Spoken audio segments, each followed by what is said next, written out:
মাত্র 20,000 টাকা খরচ করে লাখ টাকার আয় করছেন পাহাড়ি এলাকার কৃষকরা। আমি এই বছর 30% জমি কাঁকরোল লাগাইছি।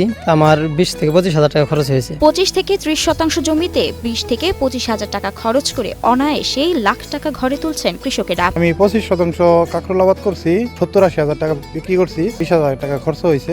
ভারতের মেঘালয় রাজ্য ঘেঁষা শেরপুরের ঝিনাইগাতি উপজেলার সন্ধ্যাকুড়া ও গোমরা গ্রামের সব কৃষকই বিভিন্ন সবজির আবাদ করেন, তাই গ্রামগুলো এখন সবজি গ্রাম নামে পরিচিতি পেয়েছে। যে আমাদের এলাকাতে প্রচুর পরিমাণে কাঁকরোলের চাষ হয়, এটাতে মানে খরচের যে লাভটা অনেক বেশি। একসময় এই এলাকার বহু জমি পতিত থাকলেও ধীরে ধীরে সেগুলো চাষাবাদের আওতায় আসতে শুরু করে। পরবর্তীতে এই গ্রামের প্রায় সব মানুষই নিজের কিংবা অন্যের জমি বর্গা নিয়ে নানা ধরনের সবজির আবাদ করতে থাকেন। একবার রোপণ করলেই বছরের পর বছর ফলন পাওয়া যায় এই কাঁকরোল চাষে।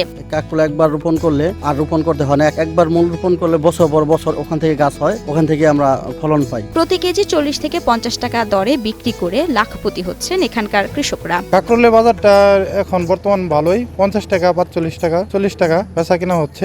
কাঁকরোলের আবারটা সবসময় ভালোই বেচা কেনা হয়। এর মধ্যে আমি 1 লক্ষ টাকার উপরে বিক্রি করছি। ইনশাল্লাহ আরো বিক্রি করা যাবে 1.5-2 মাস। এমন লাভ দেখে অনেকেই অন্যান্য সবজির পাশাপাশি কাঁকরোল আবাদ করছেন। এখন এ গ্রামে কাঁকরোল ছাড়াও বরবটি, শিম, চিচিঙ্গা, লাউ সহ বিভিন্ন সবজি চাষ হচ্ছে। কাঁকরোলের আবারটা অনেক সুবিধাজনক, লাভজনক। আমাদের এলাকাতে কাঁকরোল ছাড়াও অনেক সব ধরনের সবজি আবাদ হয়।